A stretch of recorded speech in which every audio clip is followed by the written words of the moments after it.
皆さんごきげんよう、上川薫です。今回取り上げる話題はウクライナ情勢についてです。地上波のニュース報道においては、ウクライナ情勢細かな点についてはなかなか取り上げてくれなくなりました。ぜひともこのチャンネルで情報の更新をしていってください。地図は戦争研究所の発表しているものを引用しています。赤く塗られている部分がロシア軍が占領しているウクライナ領、水色の部分がウクライナ軍が制圧しているロシア領です。この地図の上に必要な情報などを私が書き加えています。全体の戦況について、クルスクに入ったウクライナ軍の戦い、この地域でロシア軍の統制された反撃が発生したそうです。そのため各地で激戦になっています。ウクライナの東部戦線、こちらは以前から継続的にロシア軍の攻勢が行われています。南部については現状小競り合いといったものがちょこちょことは起こってはいるのですが、大きな動きはほとんどありません。そしてウクライナ情勢を取り巻く様々な国の動き、イランからロシアに対してミサイル販売が行われている。このことが欧米で報じられているのですが、これに対してウクライナに長射程のミサイルなどを供与しているアメリカ、イギリスは使用制限を解除するかどうかで協議を行っています。そしてこれはミサイルではなく陸上兵器の話なのですが、軍事支援を受けたウクライナ側から M1 エイブラムス戦車よりもむしろ歩兵戦闘車ブラッドレーの方がウクライナ軍としては使い勝手が良いという話が出ています。このあたり現実の戦場で何が求められているか、そのあたりについての解説も行っておきましょう。各戦域の詳しい状況について、ロシア領クルスク州における戦い、前回の解説動画においては激しい戦闘が行われているのはコレノボ周辺であるという話をしました。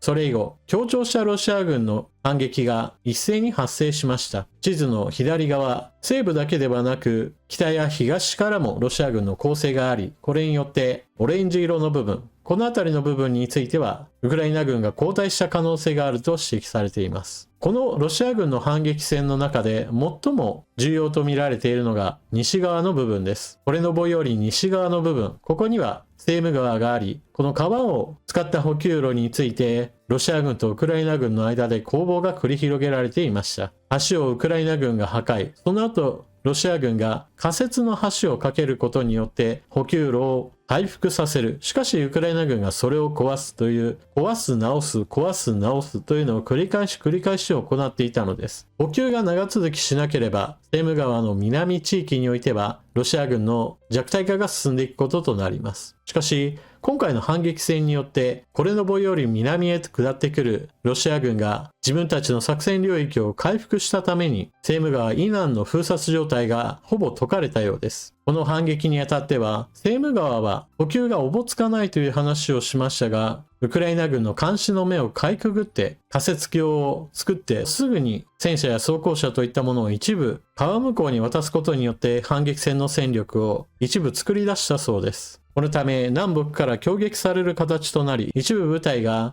反包囲体制下にあるという話もあり、クルスクの戦いにおいては状況の変化が非常に激しいものとなっています。続いてウクライナ東部戦線、最も激しい戦いが起こっているポクロウシク戦域。この地域におけるウクライナ軍はポクロウシクに対する防御線を張るために他の地域からの援軍や予備兵力を投入してなんとかロシア軍の進軍を阻みました。ただしそれはあくまでも街の正面部分における戦いにおいての話で、アウディーイカから進んできたロシア軍、その側面部分についてはウクライナ軍も十分な戦力をあてがうことができていません。そのため前回の動画解説の中でも述べましたが、戦争研究所の発表している地図に私が星マークを付け加えています。この部分が北と南双方からの進軍によって包囲される危険性が高まっていました。前回の動画以降、この地域におけるウクライナ軍は計画的な撤退に着手したようで、この地図においてもロシア軍の領域拡大が進んでいるようです。ロシア軍としてはポクロシク正面のウクライナ軍が厚くなったなと見て、その側面攻撃に切り替えてまだまだ脆弱性があるところを探ろうとしているのでしょう。この地域全体での戦力はまだまだ十分に立て直したとは言えないような状況のようです。クルスクにおいてはスジャの集落にウクライナ軍は現地の司令部を置いています。そういった意味では司令部を真っ先に狙うという手もあったわけですが、ロシア軍の反撃はスジャの町へと目指すものではなく、ポレノボから南へと進んで、セーム川南地域の封鎖状態を解除することでした。これはロシア側の戦術としても、非常に理にかなった行動なので、残念ながらそれが成し遂げられてしまったというのが残念なところです。セーム川南の封鎖状態を維持することができれば、東京都23区分ぐらいの広大な地域に対する制圧も可能だったこともあり、逃した魚は大きいというものでしょう。ただ、このように状況が変化したのであるならば、ウクライナ軍の取るべき基本戦術は一つしかありません。それは、この地域においてロシア軍の損耗を高めることです。ものすごい単純な話ですが、この戦争においてはっきりとしていることは、守っている側の方がより有利で、攻める側の方が圧倒的に多くの損失を被るということです。この基本原則そのものは今に至るまで全く変わらない基本原則となっています。そして、クルスク州における戦いでは、ウクライナ軍に少し柔軟性を持たせることができます。それは、この地域がウクライナ領ではないということです。当たり前のことなわけですが、ロシア領で戦う以上、ウクライナ軍にはクルスク州における制圧地域を必死になって守る必要はありません。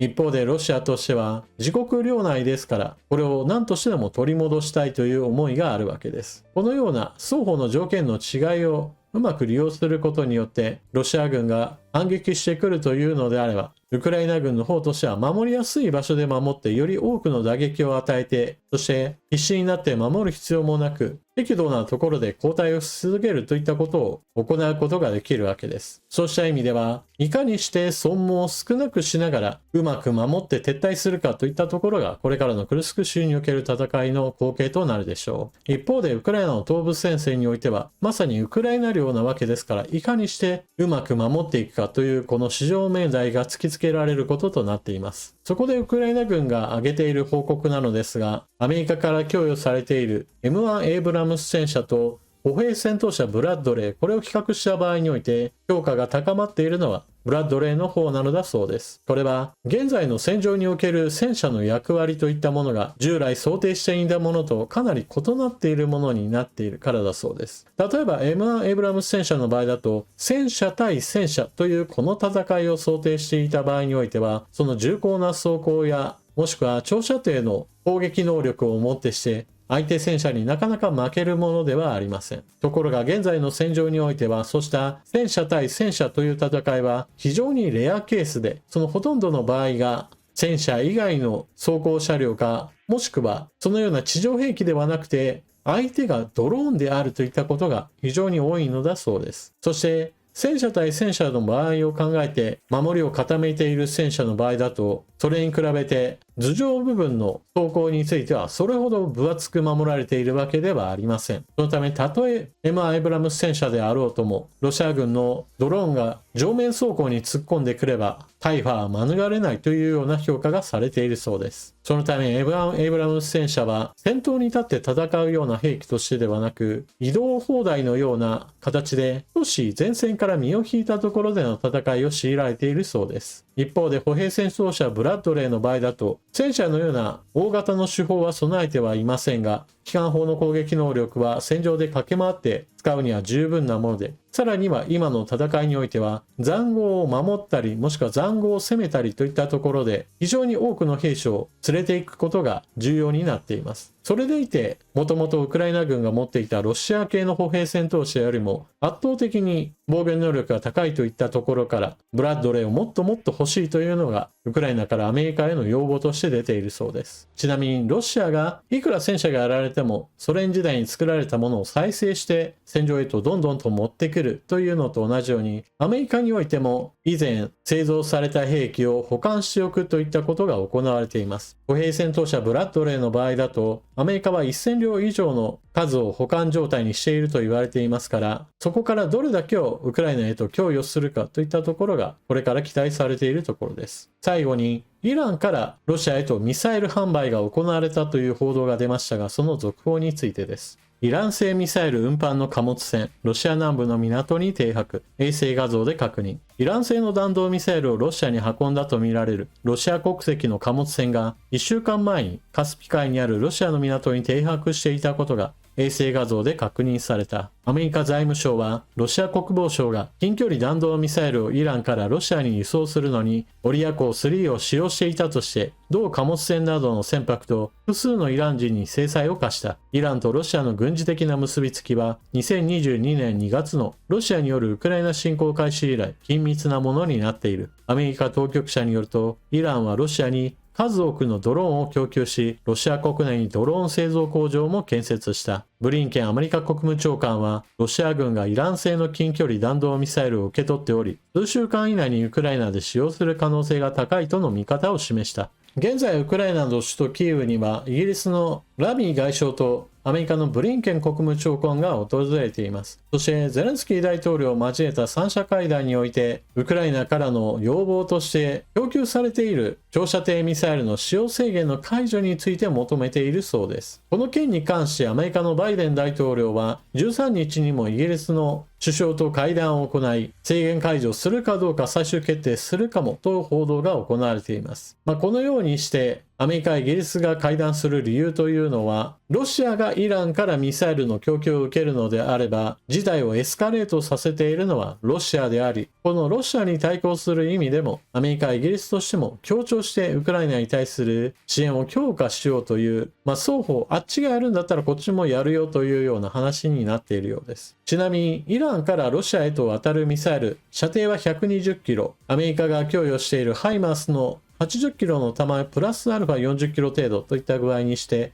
前線地域における砲撃兵器です。もともとロシアが作れるミサイルの中には、射程が1000キロだとか2000キロだとか、大陸間弾道弾のような長射程のミサイルも作れる国です。しかし、ロシアの場合だとそうした射程が長ければ長いほど大型のミサイルとなり量産が効きません。戦場において存在感を増すのはいかにして数を揃えるかです。ロシアとしては、まずは前線地域における火力を増強しようとしてイランからのミサイルを購入しているのでしょう。このような状況であれば、アメリカ、イギリスが使用制限を緩和するのは当然じゃないかなと思うわけですが、なかなかこれにアメリカのバイデン大統領は決断がしきれていません。残念ながらアメリカはウクライナに対する軍事支援1位であると同時に、その支援内容については常に後手に回るということが続いており、この決断も本来であればもっと前から行うべきものだったでしょう。ただしこの意見については忘れてはならないのは、どんなに遅いであるとか足りないといった話をしても、アメリカにしてみれば何もしていない国がでかい口叩くなときっと文句を言いたいでしょう。それだけに日本もウクライナに対する軍事支援をすればいいのにというのが私の考えです。ちなみに日本はウクライナ支援することよりも、正面の中国の脅威に対抗するために軍備を整える必要があるという話をする方もおられます。考え方の一つとしてはそれはありなのですが、同時に中国が軍事行動を行った時に、もしも今のウクライナ侵略止めることができないままで確定した状態になれば、ロシアはその軍事経済を継続させるために中国の後押しをすることでしょう。それは今ロシアが北朝鮮やイランから軍事兵器を購入するのとは桁違いの支援量になりますから、非常に大きな脅威となります。だからこそ今ロシアが中国から最終製品である兵器類や弾薬類などを購入していない状態のままでロシアの侵略を失敗に終わらせるということは非常に重要だと私は思っています。結局成功例が前例として残れば、それをもってして中国もまた自分たちもうまくやれるぞと思ってしまうような状況が生まれてしまうのです。というわけで今回の動画はここまで。最後までご視聴いただきありがとうございました。チャンネル登録していない方はぜひともチャンネル登録して、これからも私の動画を見てください。そして動画を見終わったら評価ボタンでクリックとあなたの感想、コメントをよろしくお願いします。それでは次の動画でまたお目にかかりましょう。またね。